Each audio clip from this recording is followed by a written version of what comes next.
Students, welcome to SSC GD PYQ practice series. जैसा कि हमें पता है 16 जनवरी से एग्जाम स्टार्ट है, तो टाइम की बहुत ज़्यादा कमी है, इसलिए टाइम वेस्ट ना करते हुए चलते हैं सीधे सीरीज की तरफ। देखते हैं हम लोग पहला क्वेश्चन क्या दिया गया है। क्वेश्चन दिया गया है, रमेश ने सुरेश से 30% अधिक निवेश किया। सुरेश ने अरुण से 40% कम निवेश किया, जिसने 8,000 का निवेश किया है। कंडीशन ये दी गई है, सुरेश ने अरुण से 40% कम निवेश किया, जिसने 8,000 का निवेश किया है। मींस ये 8,000 का जो निवेश किया है वो किसने किया है? अरुण ने किया है। कहा यह गया, रमेश और सुरेश द्वारा निवेश की गई राशि का अंतर बताइए रुपए में। बेसिकली बात परसेंटेज की हो रही है, कहीं ना कहीं कम ज्यादा की बात की जा रही है, तो हम लोग समझ सकते हैं कि सीधे सीधे 100 पर कैलकुलेट कर दिया जाए तो ज्यादा बेहतर है। कैसे? रमेश, सुरेश, अरुण, 3 लोग हमें गिवन है। तीनों में से परफेक्ट कौन दिख रहा है जिस पर हम कैलकुलेट कर सकते हैं? तो हमें दिख रहा है यहां पर रमेश और सुरेश की अगर बात करें तो रमेश ने सुरेश से 30% अधिक निवेश किया। सुरेश परफेक्ट था कि अगर हमें सुरेश की वैल्यू पता होती तो हम रमेश की निकाल लेते, 30% अधिक करके निकाल सकते थे। लेकिन नेक्स्ट लाइन में हमसे क्या दिया गया, सुरेश ने अरुण से 40% कम निवेश किया। तो कहीं ना कहीं हमें समझ में आ रहा है कि अगर हमें अरुण की वैल्यू पता है तो सीधा सीधा आंसर निकल आएगा। तो अरुण की वैल्यू हमें ऑलरेडी पता है, तो एक तो कंडीशन यही बन गई, अरुण का 8,000 है, 8,000 का 40% कम निवेश किया। दैट मीन्स आप 8,000 का 40% कम निवेश करवा दो, या मीन्स 60% निकाल दो। यहां से हमें पता चल जाएगी सुरेश की। उसके बाद 30% अधिक जो सुरेश की निकल के आएगी उससे 30% अधिक कर दो, उससे हमें पता चल जाएगी रमेश की। और रमेश और सुरेश दोनों का हमसे डिफरेंस पूछा गया है और हम उन दोनों राशियों का डिफरेंस कैलकुलेट कर लेंगे। अगर ऐसे ना भी करना चाहे, भाई सीधे 8,000 पे हमें कैलकुलेशन नहीं करनी है पूरी, तो बेसिकली 100 पर कर लो, तो बाद में 8,000 पर जाकर कैलकुलेट कर देंगे। कैसे? अरुण मान लो 100 रुपए, तो इस हिसाब से सुरेश के पास 40% कम मीन्स 60 रुपए होने चाहिए। रमेश ने सुरेश से 30% अधिक निवेश किया, 60 से 30%, 130% निकाल दो, 78। तीनों की हमें वैल्यूज पता चल गई। अब कहा यह गया कि अरुण ने 8,000 रुपए का निवेश किया। हम लोगों के हिसाब से अरुण ने कितने का किया है? 100 का। 100 की वैल्यू हम लोगों को दी गई कितनी? 8,000। पूछा यह गया रमेश और सुरेश के निवेश में अंतर बताइए। तो अंतर कितना है हमारे पास? 18 का। हमें 100 की वैल्यू मालूम है, 18 की निकाल सकते हैं कि नहीं? तो 18 की वैल्यू कितनी हो जाएगी? 8,000 इंटू 18 अपॉन 100। 18 8 जा 144, तो 1,440 रुपए हमारी सीधी सीधी आंसर हो जाएगा। तो एक तो कंडीशन ये हो गई हम लोगों की, जो हम लोगों ने ये वाली निकाली है नीचे, 100 माना उस ब्याज पे कैलकुलेट कर दिया। दूसरी कंडीशन, आप 100 नहीं मानना चाहते तो 8,000 पे सीधे कैलकुलेट कर दें, तब भी कोई दिक्कत नहीं है। दोनों से ही आंसर वही आएगा। बस ये है कि अपनी कैलकुलेशन को हम चूंकि सीधा सीधा 8,000 की तरफ नहीं ले जाना चाह रहे थे, सोच रहे थे कि थोड़ी सी यहां से इजी होके चले, इसलिए हमने 100 बेस पर कैलकुलेट कर दिया। आपको जो भी उचित लगता है, चाहे 8,000 से आपको उचित लग रहा है, इजी पड़ रहा है, आप उससे कर दो, 100 मान के आपको इजी लग रहा है तो उससे कर दो, दोनों से ही आंसर सेम आएगा, कोई भी दिक्कत नहीं है। नेक्स्ट कंडीशन की तरफ चलते हैं। बहुत अच्छा ये क्वेश्चन है, जो आपका ये 2021 में ही आया हुआ है। कहा गया 8 क्रमिक सम संख्याओं का औसत 65 है। यदि अगली 4 क्रमागत सम संख्याओं को शामिल कर लिया जाए तो सभी संख्याओं का औसत क्या है? एक बात समझिए, इसकी 2 कंडीशन है। एक तो आप संख्याएं अपनी तरफ से a+2, a+4 इस तरह से मानते हुए चले, या तो इस तरह से मान लें। अदरवाइज एक कंडीशन जो हम लोगों को याद रखने वाली है, अगर नहीं पता है तो समझ लो और पता है तो ज्यादा बेहतर। कंसेक्यूटिव मींस क्रमागत। हमें मालूम है जब भी क्रमागत संख्याएं होती हैं कोई भी, तो एवरेज हमेशा बीच वाली नंबर होती है। कंसेक्यूटिव की कंडीशन में हम लोग ये जानते हैं कि जब भी बात कंसेक्यूटिव की जाती है तो एवरेज हमेशा बीच वाली नंबर होती है। मींस ये हुआ कि ये जो 65 है, इन आठों संख्याओं के जस्ट बीच की नंबर है 65। कैसे भाई? फॉर एग्जाम्पल ऐसे भी समझ लो, जो हम बात कह रहे हैं उसको आप ऐसे ट्राई भी कर सकते हो, 1 2 और 3, 3 कंसेक्यूटिव नंबर है। एग्जाम्पल के लिए ले लिया सबसे छोटा, इनका टोटल कितना है 6।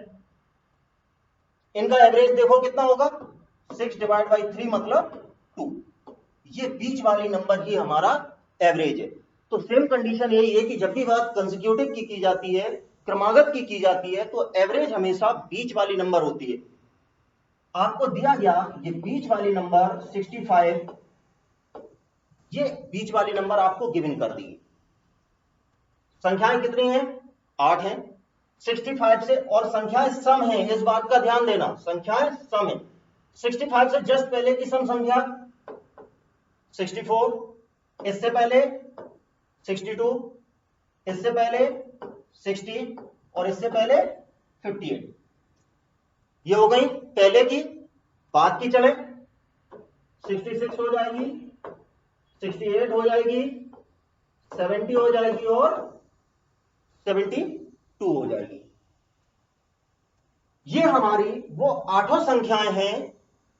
4 ये रही, 4 ये रही, और इन जस्ट बीच में क्या आ रहा है 65। तो हमें पता चल गया कि हमारी आठों संख्याएं यही हैं।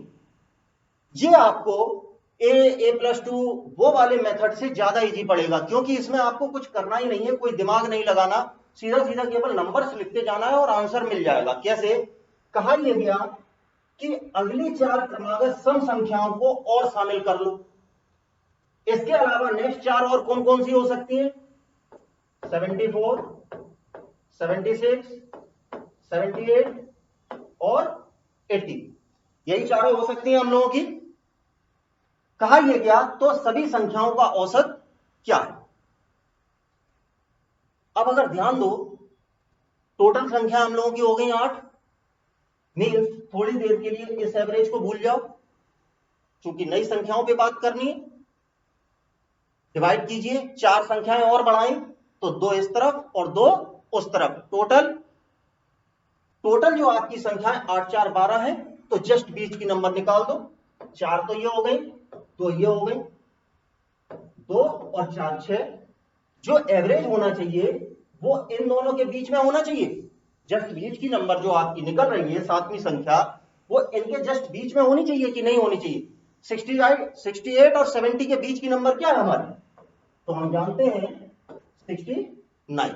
यही हम लोगों का आंसर हो जाएगा, बी वाला। मतलब बहुत ज्यादा अकल नहीं लगानी है हम लोगों को, सीधी सीधी कंडीशन दी गई और सीधा सीधा आंसर हम लोग निकाल लेंगे। संख्याओं को लिखते जाओ और आंसर मिल जाएगा। नेक्स्ट कंडीशन की तरफ चलते हैं। दिया गया एक वृत्त में खुदे हुए एक वर्ग का क्षेत्रफल क्या है जिसका विकर्ण 16 सेंटीमीटर है। जैसी कंडीशन दी गई है, थोड़ा सा उसको अप्लाई करके देखते हैं। ये एक वृत्त हो गया, वृत्त के अंदर इंस्क्राइब की कंडीशन में बना दीजिए। ये हो गया हमारा एक वर्ग। कंडीशन ये कही गई whose diagonal is 16, ये हमें दे दिया गया 16 सेंटीमीटर। वर्ग का क्षेत्रफल बताना है, तो इस कंडीशन में तो कुछ दिया ही नहीं गया, सीधा सीधा नॉर्मल कंडीशन दे दी गई बिल्कुल। डायगोनल दिया गया और वर्ग के ही बारे में पूछा गया, तो वर्ग के डायगोनल के बारे में हम लोग जानते हैं। वर्ग का डायगोनल क्या होता है? a√2 होता है। ये बात हमें पता है, और नहीं भी पता है तो सीधा सीधा पाइथागोरस थ्योरम से आप कैलकुलेट भी कर सकते हैं। कैसे?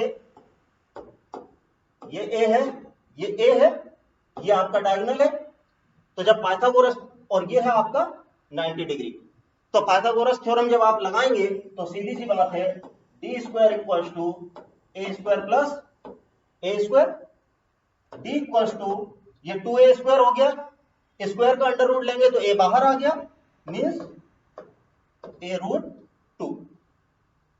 तो अगर आपको नहीं भी याद रहता है तो आप खुद भी निकाल सकते हैं कि स्क्वायर का डायगोनल क्या होता है। a√2 की वैल्यू आपको डायरेक्ट दी गई थी 60।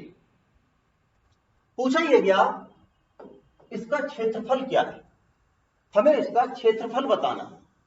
हम जानते हैं क्षेत्रफल हमारा क्या है, a² है। यहां पे हमें a√2 दिख रहा है, स्क्वायर निकालना है तो इसी का स्क्वायर कर दो, a² into 2 equals to 16 into 16। यहां से काट दो, 8 बार कटता दिख रहा है, 16 8 जा 128, आंसर मिल जाएगा। मतलब देखा जाए तो हमें कोई भी इसमें अलग से काम नहीं करना पड़ा, डायरेक्ट हमें सीधा सीधा आंसर देखने को मिल रहा था। नेक्स्ट कंडीशन की तरफ चलते हैं। दिया ये गया 10 महिलाएं एक कार्य को 15 दिनों में पूरा कर सकती हैं, उसी कार्य को 15 व्यक्ति 5 दिनों में पूरा कर सकते हैं। 10 महिलाओं ने काम शुरू किया और 3 दिनों के बाद 5 पुरुषों ने 5 महिलाओं को बदल दिया, कार्य कितने दिनों में पूरा होगा। एक बात समझिए, कंडीशन हमें दी गई 10 महिलाएं 15 दिन में कर सकती हैं कार्य, 15 पुरुष 5 दिन में कर सकते हैं कार्य। कार्य दोनों जगह एक ही हो रहा है, 10 महिलाएं जिस कार्य को 15 दिन में कर रही हैं उसी कार्य को 15 पुरुष 5 दिन में कर रहे हैं। अगर हमें इन दोनों की इफिशियंसी निकालनी है तो दोनों तरफ से काम को एक ही दिन में पूरा खत्म करा दो और वही इफिशियंसी आपस में बराबर कर दो। मतलब इधर साइड दिनों को बराबर कर दो तो वो कंडीशन कर देंगे, एक दिन में पूरा पूरा काम खत्म करा दो। तो 10 इंटू 15 महिलाएं कितने के बराबर हो जाएंगी, 15 इंटू 5 मैन के बराबर। यहां से हमें पता चल गया कि 150 महिलाएं 75 पुरुषों के बराबर होंगी, या कह सकते हैं एक आदमी 2 महिलाओं के बराबर काम कर सकता है। यहां से हमें पता चल गया कि एक आदमी 2 महिलाओं के बराबर काम कर सकता है। हमें इनकी इफिशियंसी में रिलेशन पता चल गया, और यह पता चलने के बाद क्वेश्चन भी खत्म हो जाएगा। कैसे, लास्ट लाइन देख लो आप, 5 पुरुषों ने 5 महिलाओं को रिप्लेस किया है,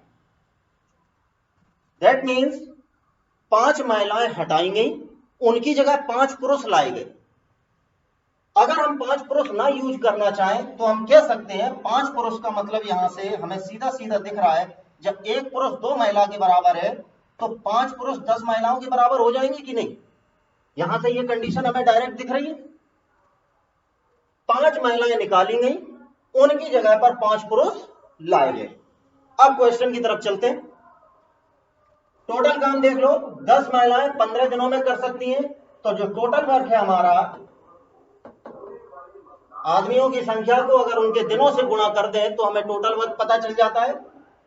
हमें टोटल वर्क पता चल गया 150 यूनिट है। क्वेश्चन की कंडीशन पे आओ, 10 महिलाओं ने काम शुरू किया और 3 दिनों के बाद, मतलब यह हुआ कि ये 10 महिलाएं 3 दिनों तक काम की। तो जब 10 महिलाएं 3 दिनों तक काम करेंगी तो जो काम हो चुका है वो 30 यूनिट हो गया। रिमेनिंग जो वर्क है वो केवल और केवल 120 यूनिट बचा। नेक्स्ट कंडीशन पे आ जाओ, 5 पुरुष 5 महिलाओं से बदल दिए गए, 10 में से 5 महिलाएं चली गई तो बची कितनी, 5। पुरुष बदले गए हैं तो हम पुरुष ना लिखते हुए सीधे सीधे कह देंगे 10 महिलाएं और जोड़ दी गई, तो क्या दिक्कत, कोई दिक्कत नहीं। 5 यहां बची हुई हैं, 10 ये रही, तो टोटल कितनी महिलाएं होंगी, 15। और हमें काम जो बचा है वो केवल 120 यूनिट बचा है, तो 15 महिलाओं से 120 यूनिट काम करवा दो। तो remaining work done in 120/15 means it is, तो हमें पता चल गया कि जो रिमेनिंग वर्क डन है वो 8 दिन में कंप्लीट हो जाएगा।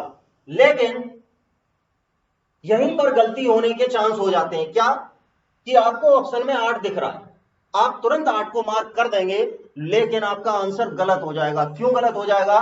क्योंकि क्वेश्चन पर ध्यान दें, पूछा क्या गया, काम कितने दिनों में पूरा हुआ। रिमेनिंग नहीं पूछा गया, आपसे यह पूछा गया काम कितने दिनों में पूरा हुआ। In how many days will the work be completed. कहीं पर भी रिमेनिंग वर्ड यूज नहीं किया जा रहा है। दैट मीन्स हम लोगों से जो पूछा गया है टाइम, वो पूछा गया है टोटल वर्क का। तो ध्यान दीजिए, ये 8 दिन रिमेनिंग की हैं, और ये 3 दिन जो है, सॉरी हाँ यही तो है, 10 महिलाओं ने 3 दिन किया, और ये जो 3 दिन है 8 और 3 11, तो टोटल टाइम जो आएगा हमारा 8 + 3, दैट मीन्स 11 डेज, और यही हमारा आंसर बन जाएगा ए वाला।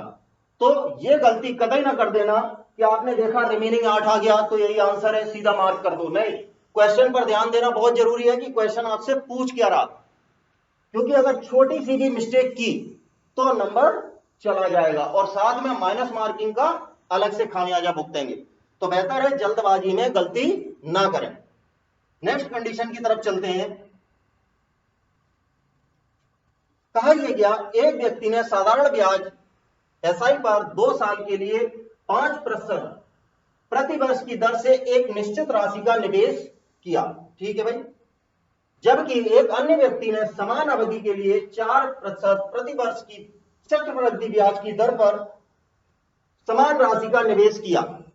साधारण ब्याज दर पर ब्याज चक्रवृद्धि ब्याज दर से 184 रुपए अधिक है। कंडीशन क्या कही गई? कंडीशन हमसे यह कह रही है कि जो भी राशि है, राशि हमें नहीं पता है राशि क्या है, एक राशि है सर्टेन, एक व्यक्ति ने 2 साल के लिए निवेश की एसआई पर, रेट रखी उसने 5%, और एक दूसरा व्यक्ति भी है, उसने जो राशि निवेश की वो समान अवधि मतलब 2 साल के लिए ही की है, और रेट उसने रखी है 4%। तो हमसे यह कहा गया कि दूसरा जो व्यक्ति है उसने 4% की चक्रवृद्धि ब्याज से इन्वेस्ट किया, और पहले वाले व्यक्ति ने सिंपल इंटरेस्ट से इन्वेस्ट किया है। क्वेश्चन में कुछ भी नहीं है ऐसा, लास्ट में आपको दोनों का डिफरेंस दे दिया है सीआईएसआई का। तो कहीं ना कहीं हमें अगर सीआईएसआई पता चल जाए इनके, तो हमारा भी आंसर निकल आएगा। कैसे? मान लेते हैं इन्होंने जो धनराशि जमा की, जो इन्वेस्ट की, वो है 100 रुपए।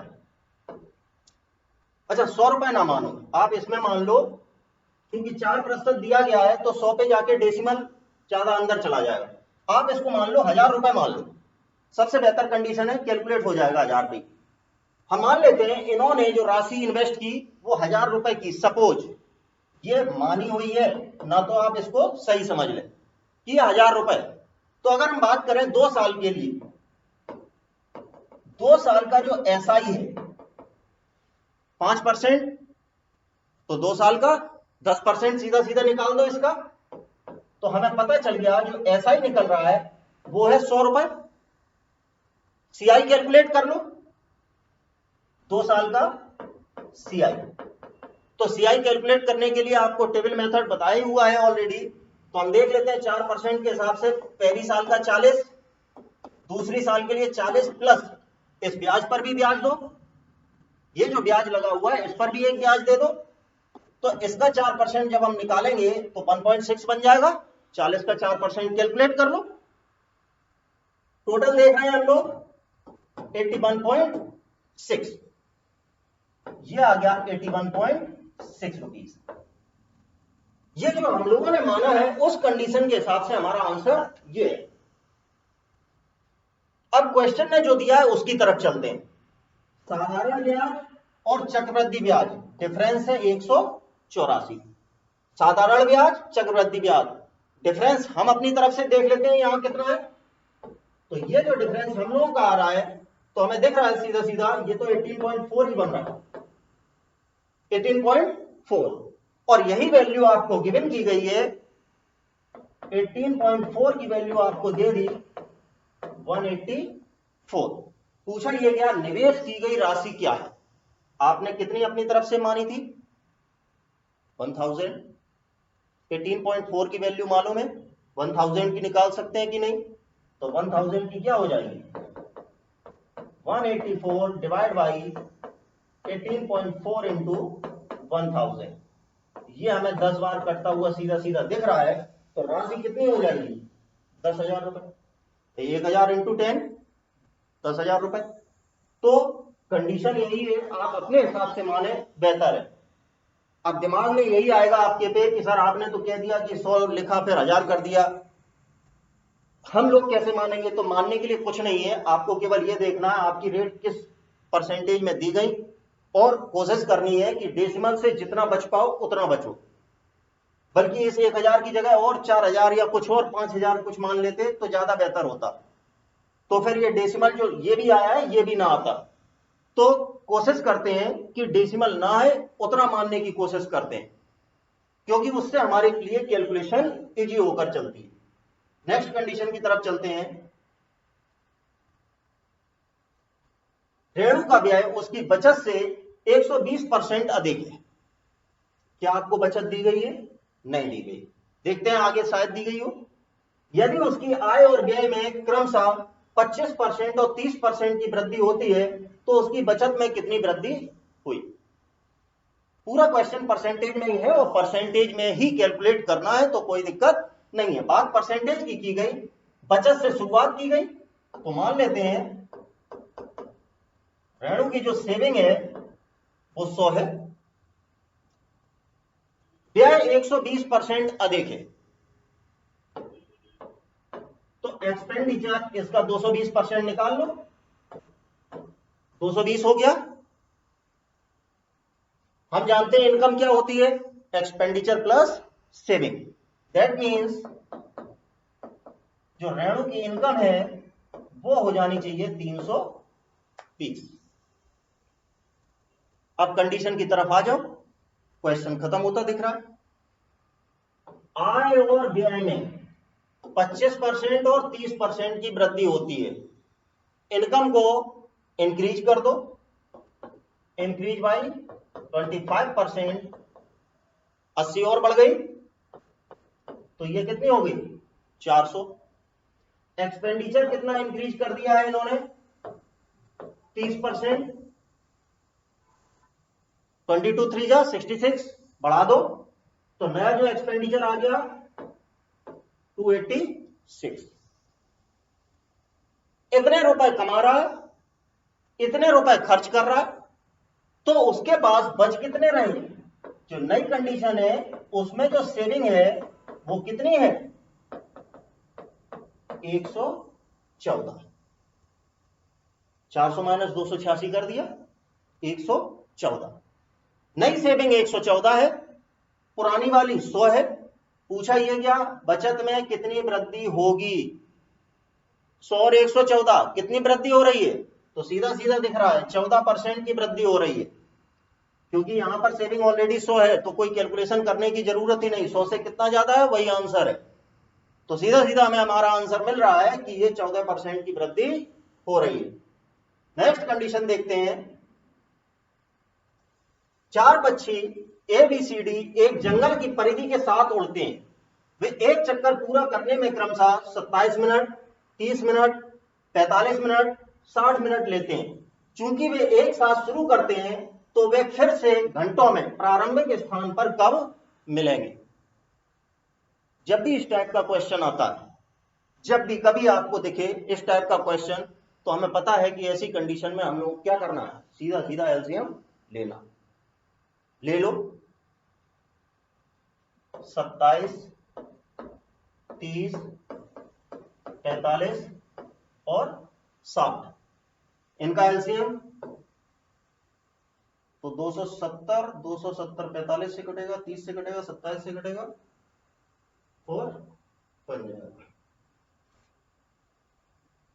30 से नहीं कटेगा, तो ये कंडीशन 270 540।